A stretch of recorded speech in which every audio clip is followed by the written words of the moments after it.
I was 18 when something unusual happened. For years, my stepmother had treated me as nothing more than a servant in my own home. She ordered me to do all the housework, rarely gave me enough food to feel full, and never allowed me to wear anything new. The only clothes I had were the ones she no longer wanted, her old hand-me-downs. Life for me was a cycle of scrubbing, cooking, cleaning, and enduring her sharp tongue. She had never shown me an ounce of kindness, so when she suddenly handed me a beautiful new dress, I stood frozen in shock. Her words were smooth, almost affectionate. Put this on. And do your makeup. For a moment, I thought I had misheard her. My stepmother had never encouraged me to look beautiful, never wanted me to shine. Yet here she was, urging me to transform myself. I hesitated, wondering if something had changed in her heart. Could it be that she was finally feeling sympathy for me? Perhaps she wanted to take me to a wedding or some family gathering? The dress looked elegant enough for such an occasion. I obeyed, though a part of me remained suspicious. When I looked in the mirror, I almost didn't recognize myself. My features, even in simplicity, had always been called graceful by neighbors, but with the makeup enhancing them, my reflection shimmered with a brightness I had never seen before. For a fleeting moment, I allowed myself to believe that maybe, just maybe, my stepmother had decided to treat me like a daughter, but her behavior carried a strange urgency.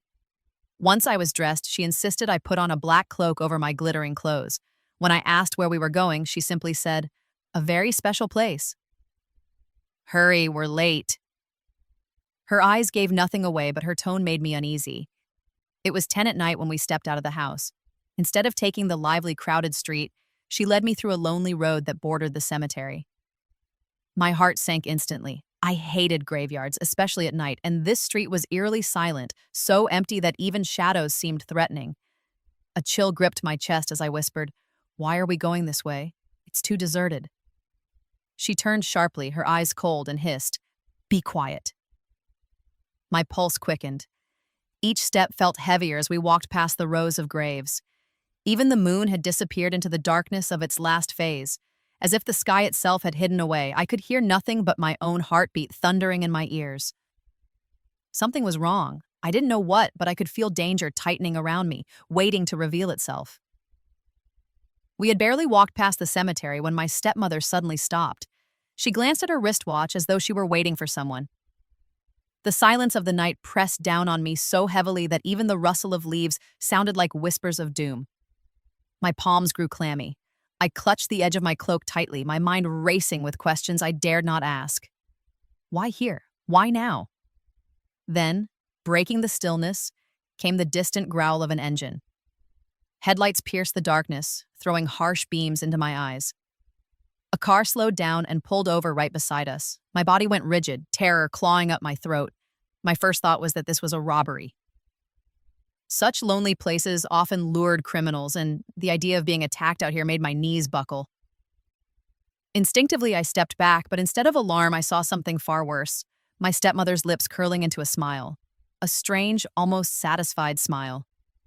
The car door opened and out stepped a man. He was tall, broad-shouldered, around 40 years old, his complexion darkened by years of sun, his expression marked by the casual arrogance of someone who believed he owned everything he looked at.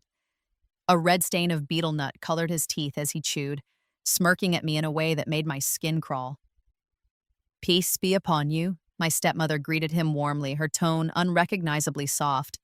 The man nodded, first letting his eyes linger on me, then shifting them back to her. My heart pounded in confusion. Who was he? Why did she know him? Before I could make sense of anything, my stepmother's hand clamped down on mine. She yanked me forward with surprising strength and shoved me toward him. "Here she is," she said flatly. "Think of her as your own now." "She's like my daughter." "Take her." Her words shattered me. For a moment, I stood frozen, unable to process the betrayal. My throat went dry, my body trembling. "No!" I cried, snatching my hand back and stepping away. "I'm not going anywhere with him." The dread in my chest turned into panic, my voice breaking with desperation. But my protest only lit fire in her eyes. She glared at me with a fury I had never seen before, the kind of rage that made me feel smaller than dust. Without another word, she shoved me hard. I stumbled, falling into the man's arms. His laughter was low and mocking, a predator's chuckle at cornering helpless prey. The betrayal of my stepmother burned more than the man's touch. In that moment, I realized the woman who should have protected me had sold me instead. The man's grip on my arm was like iron. Before I could pull away, he dragged me toward the car. My stepmother stood there watching, her face blank except for that cruel satisfaction in her eyes. I cried out to her, pleading, "Please don't do this. Please take me home." But she didn't even blink. She folded her arms and let him push me inside as if I were nothing more than an object being handed over. I fell clumsily into the back seat, my cloak tangling around me. Another figure was already sitting there, dressed in dark clothes with his face hidden under a mask. I gasped and tried to scramble out, but before I could, his hand shot out and clamped a cloth over my nose and mouth. A sharp, sickly sweet scent filled my lungs, burning its way inside me. I struggled, kicking and clawing at his hand, but my strength drained rapidly as if my body no longer belonged to me. The world around me began to blur, my limbs felt heavy, unresponsive, and my eyes rolled back as the car door slammed shut. I could hear the muffled sound of the engine starting, my stepmother's voice fading into the distance, and the mocking laughter of the man beside me. My chest heaved, my heartbeat slowed, and then everything went black. When I opened my eyes again, I was no longer in the car. I was lying on a wide bed in a brightly lit room. The ceiling above me spun dizzily, and a pounding ache throbbed inside my head. My throat was dry, my body limp, my mind trapped between sleep and wakefulness. With great effort, I pushed myself up, leaning against the headboard. That's when I saw him. The same man from the car. He sat in a chair beside the bed, chewing betel nut, his eyes roaming over me in a way that made my skin crawl. His smirk deepened when he saw I was awake. "So this is you," he said, his voice oily with amusement. "Your mother didn't do justice when she spoke of you. She called you pretty, but you are far more than that." His words made my stomach twist. I clutched the blanket around me, trying to shield myself. My mind screamed for me to run, to fight, to do anything, but my body was weak, drained of all strength. He leaned closer, his gaze piercing through me. Every instinct screamed danger. For the first time in my life, I understood the weight of betrayal. My stepmother hadn't been kind when she gave me that dress. She had dressed me up to be sold. I pressed my back hard against the headboard, my body trembling as though every nerve had caught fire. The man's words slithered around me, making me shiver with disgust. He leaned back in his chair, still chewing, still smirking, as if I were nothing more than a prize he had claimed. "You should know," he said coldly. "Your mother took 100,000 for you. 100,000, and you are mine. If you try to be clever, it will cost you dearly." The number rang in my ears like a curse. 100,000.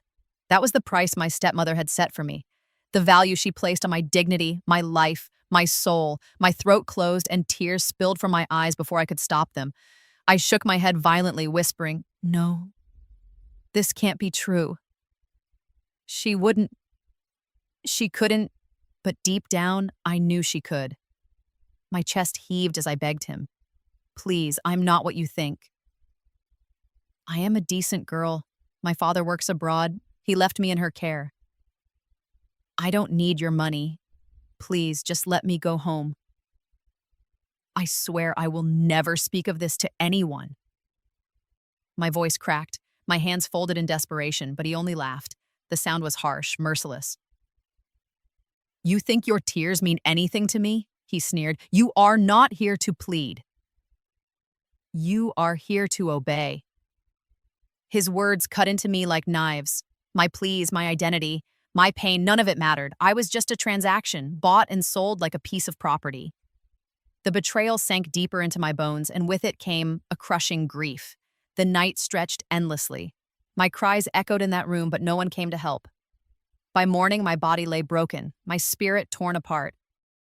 I clutched the blanket to myself, shaking uncontrollably, my cheeks wet with tears that refused to stop. I thought of my real mother, the one who had loved me so dearly before death had stolen her away. She used to call me her princess, dressing me in bright frocks, kissing my forehead with love. If she had been alive, this would never have been my fate. The contrast between her love and my stepmother's greed was unbearable. I realized then that my stepmother's eyes had never once softened toward me. The kindness she showed with the dress was not mercy. It was betrayal wrapped in silk. She had not clothed me like a daughter. She had dressed me like merchandise polished to be sold, and by dawn I was nothing but a shadow of myself. My tears had dried into silent streams across my cheeks, my body numb from the weight of what had been taken from me. When the door creaked open again, I flinched, half hoping it was someone to rescue me, half fearing it was another predator. It was him, the man who had claimed me. His face was indifferent now, as if the night's cruelty had already faded into routine. "Get up," he barked. I rose slowly, my limbs stiff, my spirit drained. He grabbed my arm and yanked me toward the door. Outside, the world looked crueler than ever, the morning sun mocking me with its brightness. He shoved me into his car again, and I sat trembling in the back seat, clutching my arms around myself like a shield. The ride was silent, except for my quiet sobs. He stopped abruptly in front of my home. My heart clenched. I should have felt relief, but all I felt was dread. He reached into the glove compartment and pulled out a bundle of money. Without meeting my eyes, he shoved it into my hands. "Give this to your mother," he said flatly, as though my stepmother were nothing more than a business partner. My hands shook violently as I clutched the money, its weight heavier than iron. I stumbled out of the car, the door slammed behind me, and the engine roared away, leaving behind nothing but dust and despair. With faltering steps, I walked up to the door and knocked. When it opened, my stepmother stood there. Her eyes didn't scan my face, didn't notice my swollen eyes or trembling lips. Instead, they locked onto the bundle in my hand. A greedy gleam lit her features. She snatched the money without a word of concern, without a question of what had been done to me. Her lack of humanity crushed me more than the night itself. I stood frozen, my heart screaming for her to ask, to show some sliver of maternal instinct. But she simply turned and walked inside, counting the notes with satisfaction. That moment ignited something inside me. For the first time, my pain turned into anger. "All you care about is money," I shouted, my voice trembling with rage. "You don't care if I live or die. You don't even see me." She turned sharply, her eyes narrowing into fury. Without hesitation, she snatched a belt and lashed it across my back. The sting tore through me, leaving welts on my skin.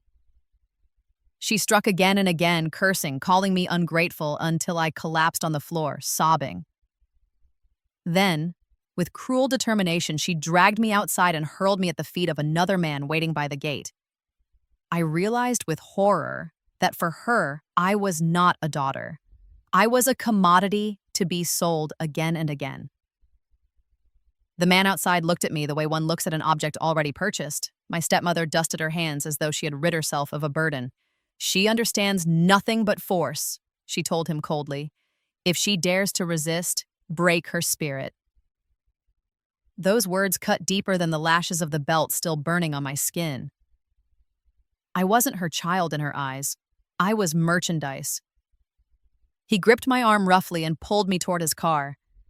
I tried to dig my heels into the ground, but my strength was no match for his.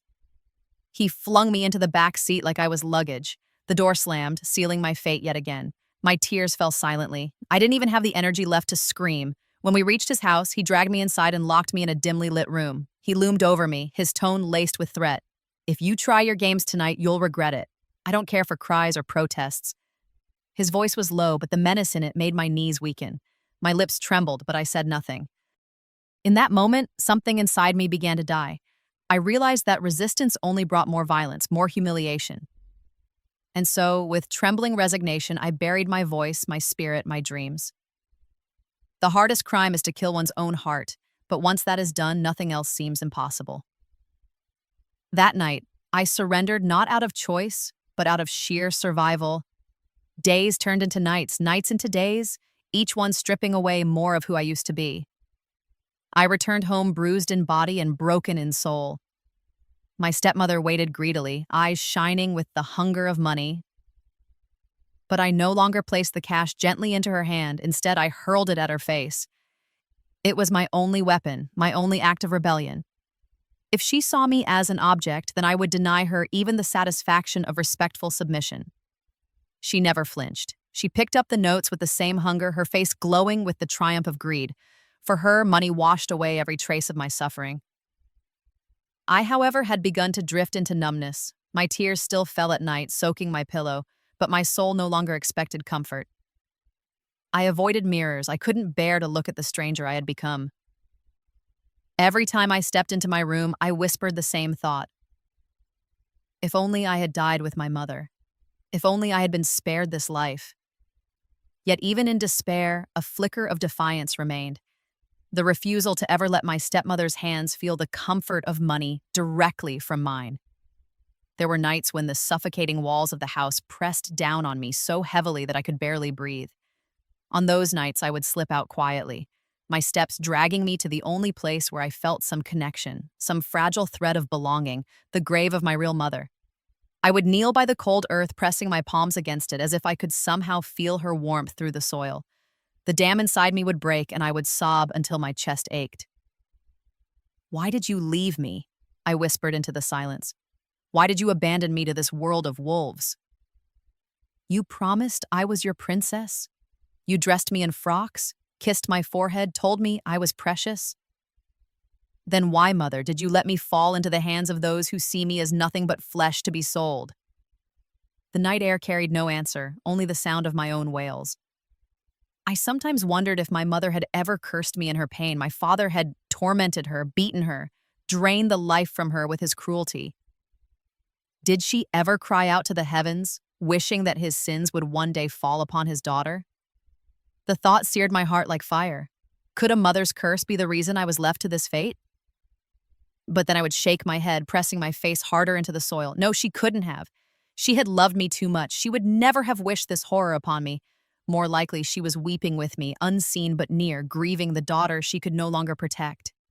I poured my anguish into the grave, begging, "Take me with you. I cannot live here. I cannot survive being torn apart night after night. They see me as a thing, not as a soul. If you loved me, call me to you. Let me sleep forever by your side." The grave remained still, but my sobs echoed among the silent stones. Sometimes, when exhaustion silenced me, I thought of the twisted irony that maybe death had spared her more pain. If she had lived, she would have been forced to watch me reduced to this, her once cherished daughter treated as merchandise.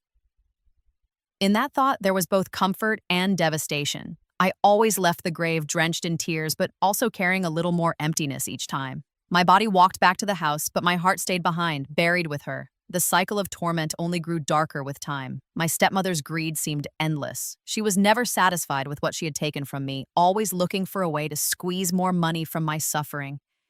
Each night she sent me away, her eyes glittering like a merchant closing another profitable deal. And each time I returned, bruised and broken, I hurled the money back at her face. It was my silent rebellion, the only power left in my hands.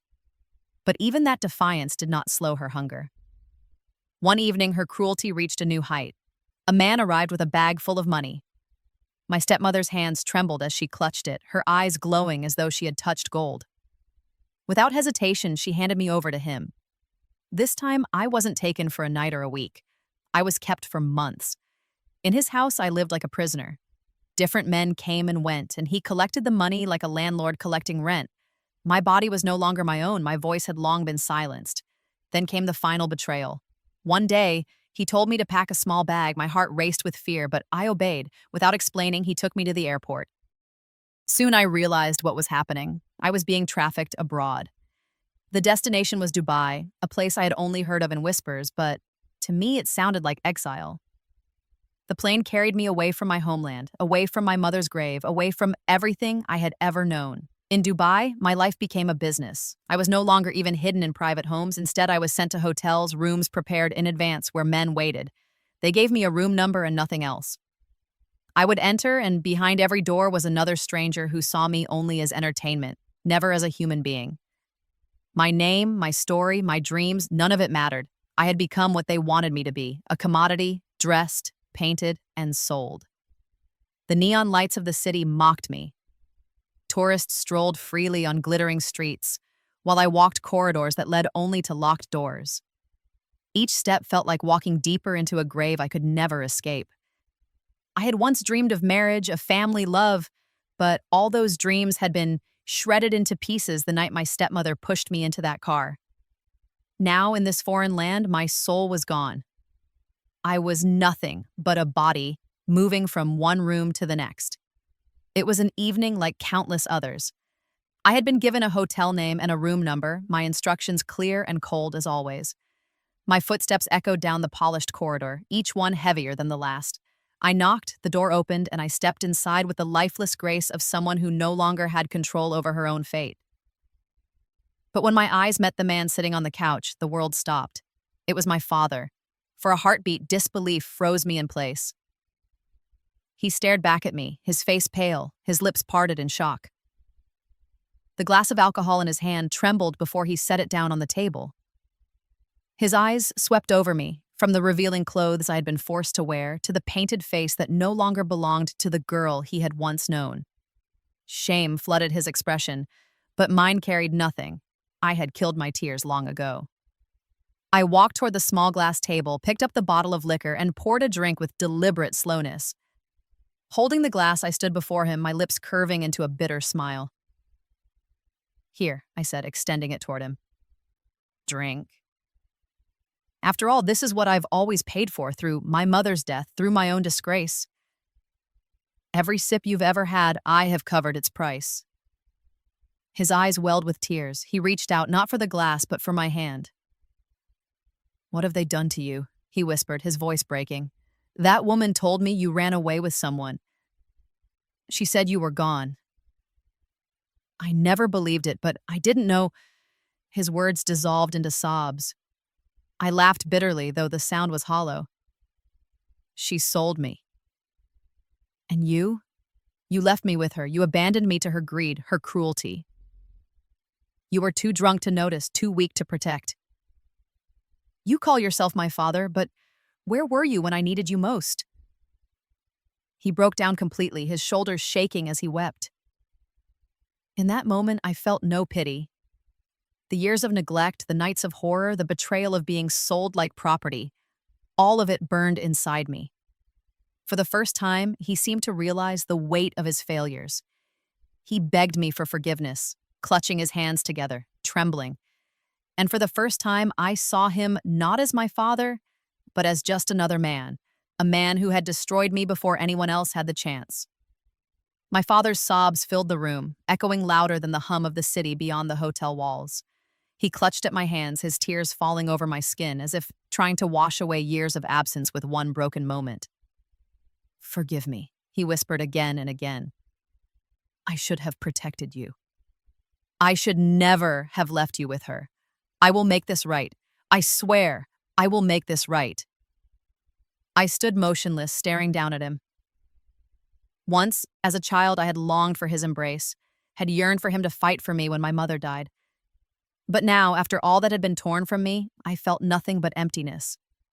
He was my father, yet he was also the man who had drowned himself in drink while my mother bled to death. He was the one who abandoned me to the claws of a stepmother who saw me only as currency. His tears came too late, but still his wealth and power did what my cries had never achieved. He sought out the man who held me captive, and with a heavy price, he bought my freedom. For the first time in years, no one waited at the door to drag me away. The chain of transactions that had defined my existence snapped, but the scars remained. He went further. He severed ties with the woman who had betrayed us both. The stepmother was divorced and cast out of his life. My father stopped drinking, abandoning the poison that had stolen him from me all those years ago. He tried to rebuild himself as a man worthy of the word father. He bought me clothes, prepared meals, ensured I never again went hungry. He spoke gently, his eyes filled with regret, as if every gesture could stitch together the wounds of my past. Yet inside me, the wounds did not heal. I watched him from across the table, and though I recognized his efforts, my heart remained closed. I could not forget the nights of being sold, the hands of strangers, the laughter of men who saw me as less than human. I could not erase the memory of his drunken rage that killed my mother and left me defenseless. I lived under his roof, but not in his heart. I ate his food, but never his love. No matter how hard he tried, I could not force myself to forgive him. My body was free, but my soul remained chained to the past. And so I carried on, alive but hollow, a daughter who had been betrayed by both her mother's absence and her father's weakness, a girl whose life had been traded for notes and who would forever remember that she was never seen as a child, only as a price.